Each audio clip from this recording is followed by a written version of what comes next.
नमस्कार किसान भाइयों। आज हम जानेंगे कि प्रो ट्रे में टमाटर की नर्सरी कैसे तैयार करें।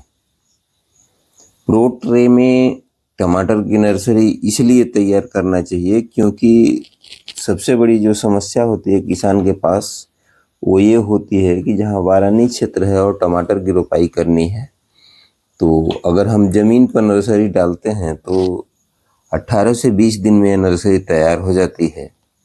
जुलाई महीने में टेम्परेचर थोड़ा अधिक होता है, ह्यूमिडिटी मौसम में अधिक होती है, तो इसलिए टमाटर की बढ़वार और ग्रोथ पर्याप्त होती है, बारिश होती रहती है और ज़मीन में मॉइस्चर हर समय बना रहता है, तो पर्याप्त मात्रा में न्यूट्रिशंस मिलते रहते हैं। इसलिए टमाटर की नर्सरी बहुत तेज़ी से तैयार हो जाती है। तो 18 से 20 दिन में ये तैयार हो जाती है।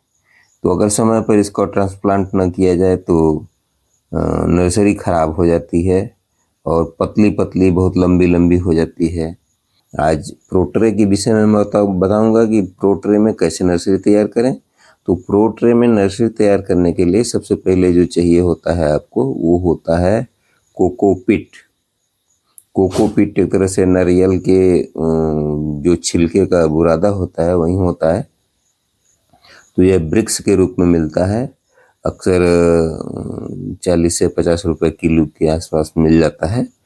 तो इसको ले करके 15 किलो, मतलब जितनी आपको नर्सरी तैयार करनी है उसी के हिसाब से इसका मीडिया तैयार करना होगा। मान लीजिए आपको नर्सरी जो तैयार करना है वो 1 एकड़ के लिए तैयार करना है, तो 1 एकड़ में अक्सर 6,000 से लेकर 7,000 पौधे लगते हैं। तो इस तरह से जितना ज़रूरत हो, 10,000 पौधे अगर तैयार करने तो उसके हिसाब से आपको तैयारी करनी है। सबसे पहले आपको लेना है कोकोपीट, और कोकोपीट के बाद फिर आपको लेना है वर्मी कंपोस्ट, अगर उपलब्ध हो तो।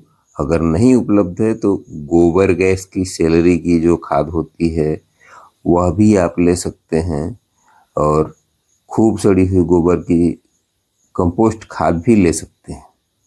दोनों में से कोई भी ले सकते हैं। गोबर गैस की सैलरी तो और अच्छा रहेगा।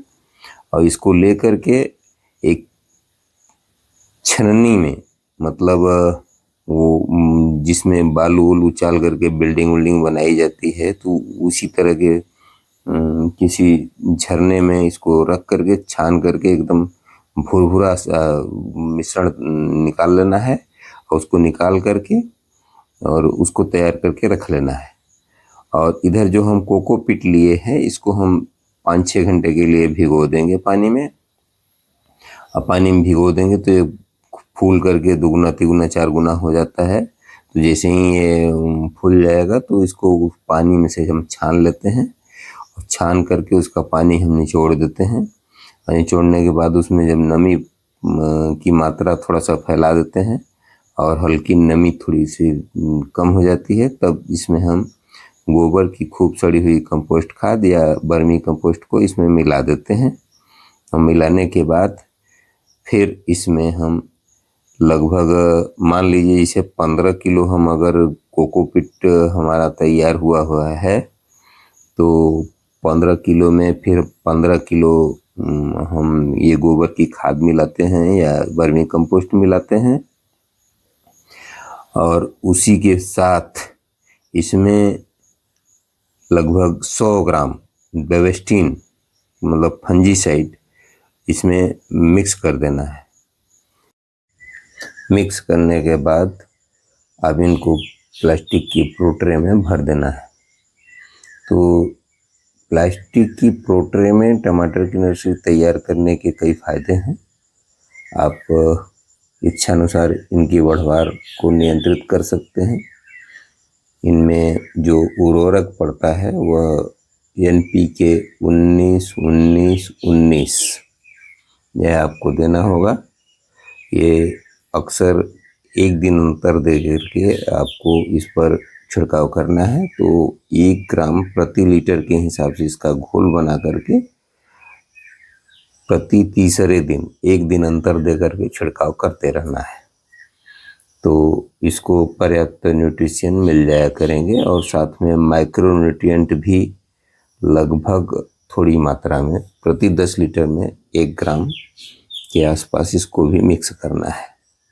तो इस प्रकार से मिक्स करके इस पर स्प्रे करते रहिए। साथ में फंजीसाइड का भी इस पर स्प्रे करना चाहिए।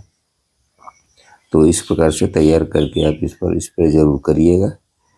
तो अभी मैं बता रहा था कि जब प्लास्टिक की प्रो ट्रे में आप कोकोपीट और वर्मी कंपोस्ट या गोबर की खूब सड़ी है खाद को मिला करके उसमें इस तरह से भर देते हैं, तो उस ट्रे में भरने के बाद फिर उसमें हम एक एक बीज एक एक खाने में हम डालते हैं और डाल करके लगभग 1 सेंटीमीटर की गहराई में हम इसको रख करके उसके बाद एक के ऊपर एक इस ट्रे को रख करके प्लास्टिक कवर से बंद कर देते हैं। बंद करके 3 दिन के लिए रख देते हैं। उसके बाद फिर निकाल करके इसको टनल के अंदर डाल देते हैं।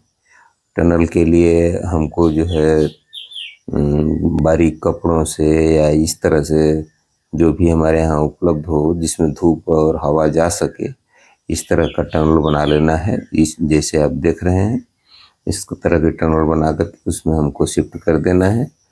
तो यह 4 दिन में लगभग निकल जाता है। तो 3 दिन आपको वैसे रखना है, उसके बाद निकाल करके ऐसे रख देंगे, सिंचाई कर देंगे तो ये नर्सरी जम जाती है। नर्सरी जमने के बाद इस पर एक दवा आती है जिसमें कार्बेंडाजिम और मेटालेक्सिल दोनों जो है मिक्स होता है, तो उसको लेकर के और उसका छिड़काव करते रहना चाहिए। तो इस प्रकार अगर आप करते हैं तो आपकी नर्सरी स्वस्थ रहेगी और तंदुरुस्त रहेगी। तो जैसा कि आप सारी विधि को समझ चुके हैं, इसमें जैसे ही हम इसको मिला देते हैं और तैयार करके और भरते हैं, तो इसमें ध्यान देना है कि इसमें कहीं से कोई कमी न रह जाए। जैसे उसको ठीक से प्रेस करके दबा करके ही भरना है ट्रे को, ध्यान दीजिएगा। और ट्रे को ठीक से दबा करके अगर आप भर देते हैं, उसके बाद वहीं बीज को जैसे मैंने बताया उस तरह से आप इसमें डाल करके थोड़ी मात्रा में ऊपर से फिर यही खाद जो है फिर दोबारा से रिपीट करके और उसको रख करके पैक करके रख देना चाहिए। तो आपका यह जैसा आप देख रहे हैं इसी तरह से बीच बीच में गड्ढे करके और बीज को डालना है, एक एक बीज डाल करके और खूब अच्छी तरह से ऊपर से फिर एक परत इसको फिर भर देना है। तो भरने के बाद फिर इसको पैक करके रख देना है। तो रख करके जब निकालते हैं और उस तरह से तैयार करके आप आगे बढ़ते हैं तो आपकी नर्सरी शानदार तैयार होती है। तो इस तरह से नर्सरी अगर आप तैयार करते हैं तो इसकी ग्रोथ को आप नियंत्रित कर सकते हैं और लंबे समय तक इंतज़ार कर सकते हैं। चूँकि बारानी क्षेत्रों में अक्सर जब बारिश होती है तभी हम नर्सरी को ट्रांसप्लांट कर पाते हैं। तो ज़मीन की नर्सरी जब उसमें सफल नहीं हो पाती है या ख़राब होने लगती है तो ऐसी परिस्थितियों में इसे तैयार करके हम और इसका रोपण कर सकते हैं। इसमें सबसे बड़ा जो फ़ायदा होता है वह यह होता है कि जब आप इसकी नर्सरी को ट्रांसप्लांट करते हैं तो 1 दिन भी पानी दे देंगे तब भी ये नर्सरी स्टेब्लिश्ड हो जाती है। अगर संभव हो तो प्रतिदिन शाम को ही इसकी रोपाई करनी चाहिए। और रोपाई करने में सबसे बड़ा आपको एक फ़ायदा और होता है कि यह सुविधाजनक होता है और इसको आराम से आप टमाटर की कैरेट में रख करके इस ट्रे को और अपने प्लाट तक ले जा सकते हैं और इसको उखाड़ने या नर्सरी को सूखने का डर नहीं रहता है। थोड़ा आगे पीछे भी इसको लगा सकते हैं। तो ये सब सारे कई फायदे हैं इसके। थोड़ी से खर्चे इसमें अधिक लगते हैं, ज़मीन पर नर्सरी तैयार करने में कम खर्चा लगता है, लेकिन इस प्रकार से अगर आप नर्सरी तैयार करते हैं तो इसमें खर्चा अधिक लगता है। हाँ किसान भाइयों, इसकी सिंचाई जब नर्सरी आप तैयार कर रहे होते हैं तो समय समय से करना बहुत ज़रूरी होता है। तो समय से इसकी सिंचाई जरूर किया करें। प्रतिदिन लगभग सुबह को 8 बजे और शाम को लगभग 3 बजे के आसपास इसको पानी जरूर देना है।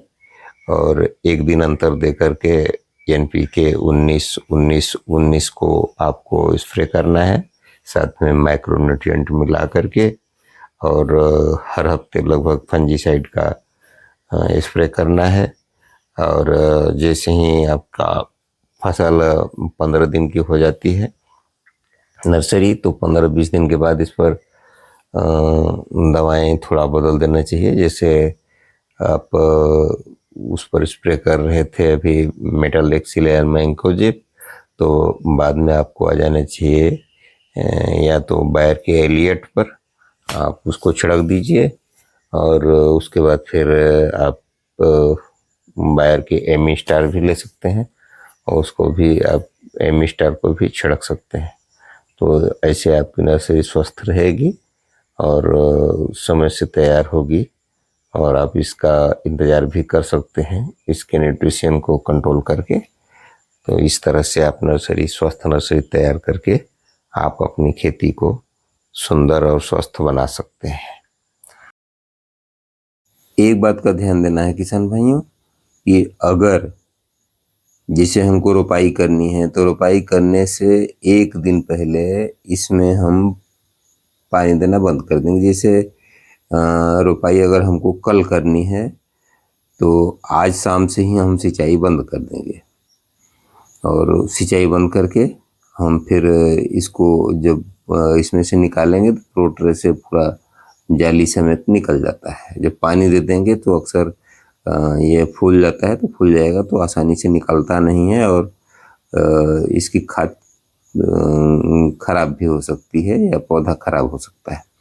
तो उठा करके हमको लगाना है और जैसे ही ज़मीन में लगाएंगे तो लगाने के तुरंत बाद इसको पानी दे देना है।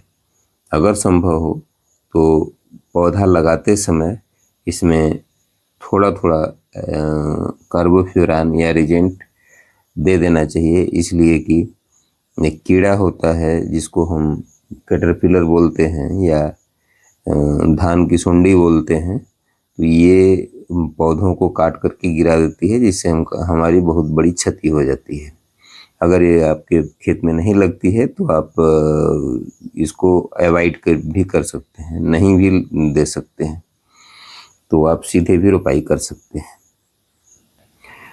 तो इस प्रकार से अगर आप प्रोट्रे में नर्सरी तैयार करेंगे तो प्रोट्रे में अक्सर 25 से 30 दिन का समय लगता है तैयार होने में और इसकी बढ़वार बहुत सीमित होती है और सीमित होने की वजह से या लंबे समय तक आप इसका वेट कर सकते हैं लगाने के लिए, आपकी नर्सरी खराब नहीं होगी। तो आज का वीडियो यहीं तक, अगली वीडियो में फिर आपसे मुलाकात होगी।